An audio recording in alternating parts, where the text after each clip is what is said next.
Que alegria podermos juntos meditar neste domingo a Palavra de Deus.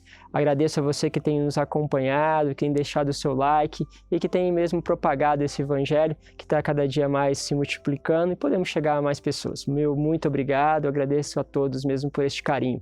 Vamos nos colocar então na presença de Deus que é Pai, Filho e Espírito Santo. Amém. Hoje o Evangelho vai nos falar sobre os pequeninos, a graça, Te louvo, ó Pai, porque escondeste essas coisas dos sábios e entendidos e as revelastes aos pequeninos. E a gente pode, talvez, pensar aqui como é esses pequeninos. Afinal de contas, o que os pequeninos estão vendo que o Pai, então, louva, que Jesus louva justamente a esses pequeninos. Vamos primeiro pegar um pequeno trecho da palavra onde está em Zacarias, no capítulo 9, que diz assim: um rei montado em um jumentinho proclamará a paz entre as nações.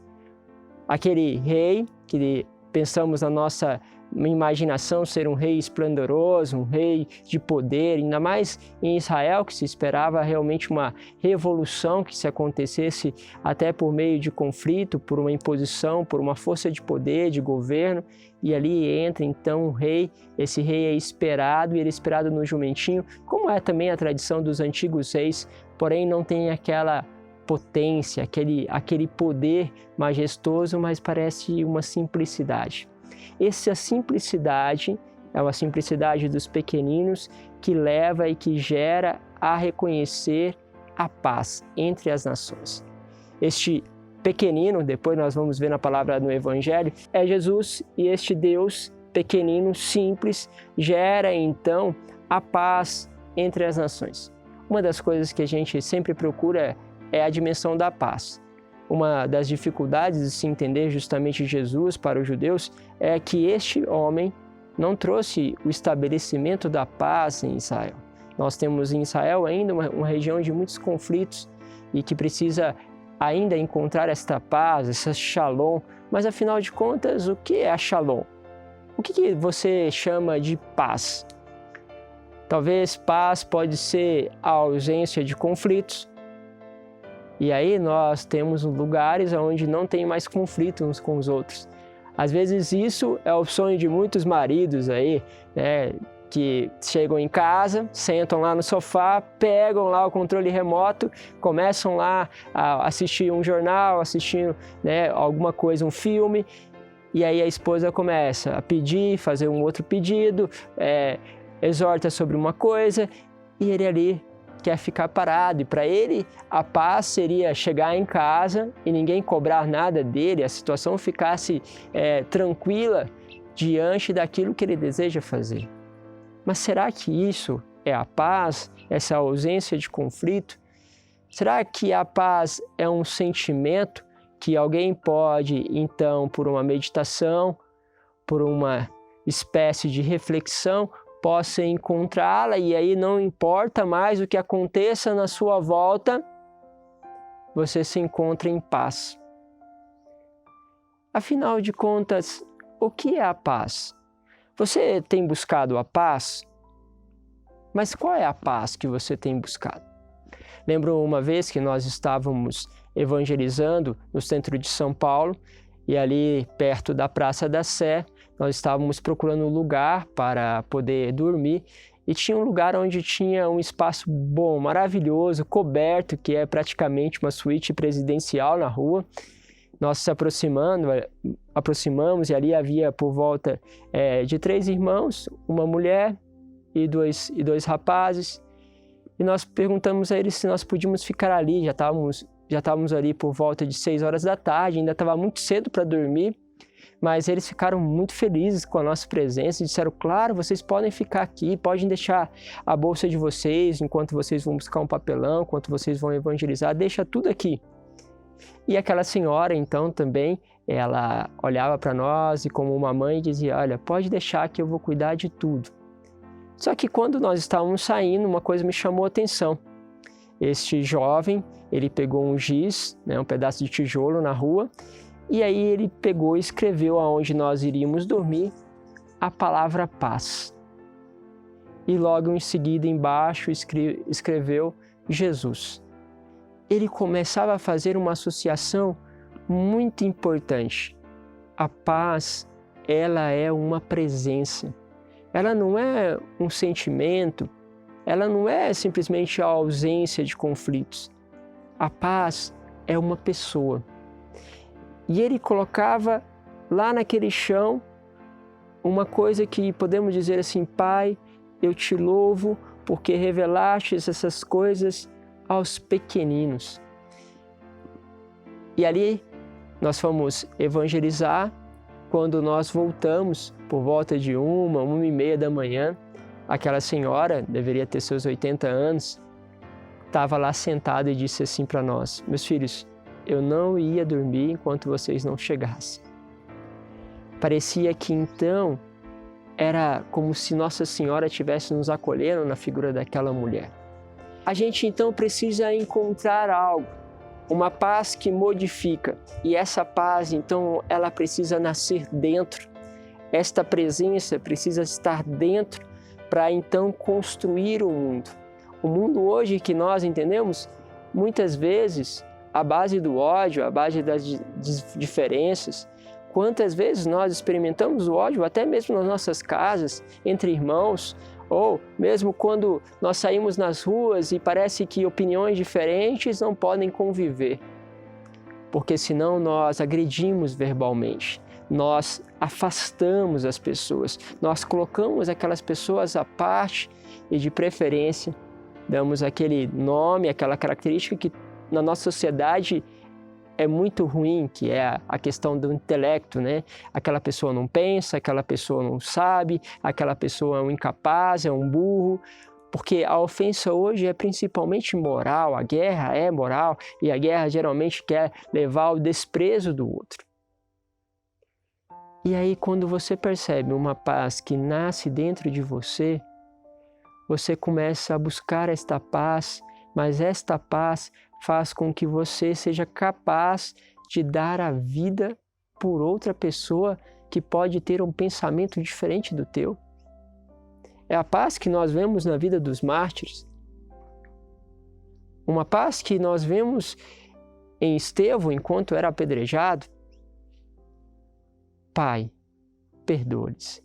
Aquela paz que não acusa, mas uma paz que dá inteiramente.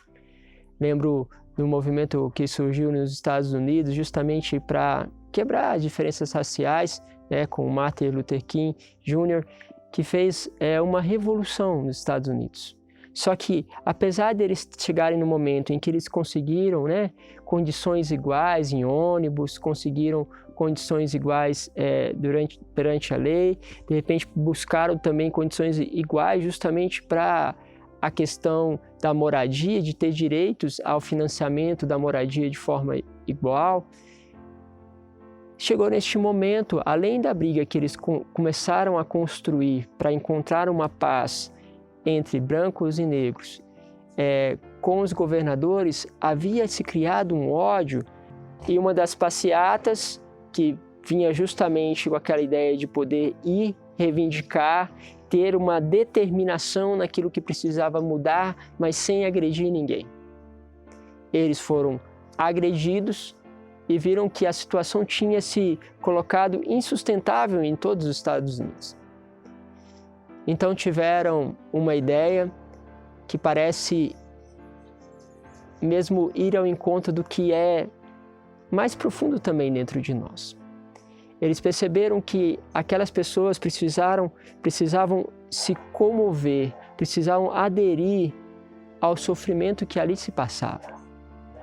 Então, diante do movimento que se iniciava, eles pediram então se pudesse colocar então as crianças para fazerem essas reivindicações, que elas pudessem levar à frente esse processo contra as desigualdades que havia.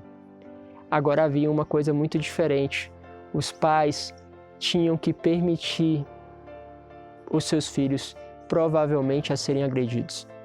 Uma escolha muito difícil. Uma coisa é nós apanharmos por essa igualdade. Uma coisa é nós apanharmos para que nós possamos encontrar a paz.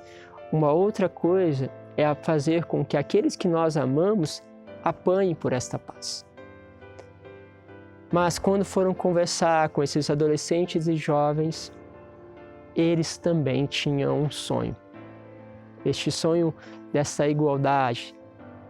Eles tinham esse mesmo sonho. Então eles começaram a ser ensinados nas igrejas como eles deveriam se posicionar, ou seja, como eles deveriam deixar ser agredidos sem agredir. E foi então que assim eles fizeram. Foram então em direção aos lugares de reivindicação e chegando lá foram agredidos, seja por outras pessoas, seja pela polícia, e aquelas imagens se espalharam por diversos lugares. Aquelas imagens de crianças que eram agredidas por causa de um ódio, de uma raiva, de uma diferença que se criava ilógica, começava então a se espalhar por todos os lugares e as pessoas entendiam que precisava ser mudado. E foi então que a situação se inverteu em todos os lugares e se criou um movimento que provocou uma das maiores mudanças justamente na Constituição dos Estados Unidos e que nós sabemos ainda hoje que eles ainda precisam trabalhar, como também nós, sobre todas essas diferenças. Mas alguém escolheu dar a vida e não só dar a sua vida, mas escolheu ensinar a outros a buscar uma paz diante do ódio, sem a violência. Quando nós enfrentamos a violência, da agressão verbal, da discriminação, dos valores que não são evangélicos contra nós, nós precisamos encontrar uma paz que nos faz agir, que nos faz ir e propor mudanças, mas ao mesmo tempo uma mudança que não quer que o outro se fira, mas quer a paz. Busca uma paz que só os pequeninos, e aqui você percebe que os pequeninos, que as crianças, até elas, começam a entender, começam a lutar. Até elas conseguem aprender que, não sendo violentas, que não sendo agressivas, podem mudar uma nação inteira.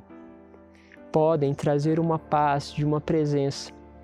E essas crianças aprenderam isso justamente nas famílias que frequentavam as igrejas da qual elas aprenderam do Príncipe da Paz. Somente uma força extraordinária dentro de nós pode fazer-nos dar a vida em prol daqueles que nos odeiam. Dar a vida em prol das perseguições. Como você tem escolhido dar a vida diante das situações que têm se apresentado? Quando aquele conflito com a tua esposa acontece, quando aquele conflito com aquele colega acontece, você escolhe deixar-se ser agredido, reivindicando aquilo que é verdade, buscando aquilo que é correto, mas sem agredir? Porque se você encontrar este caminho, encontrou então um tesouro. Um bom final de semana para você, Deus abençoe, vamos juntos, em nome do Pai, do Filho e do Espírito Santo. Amém.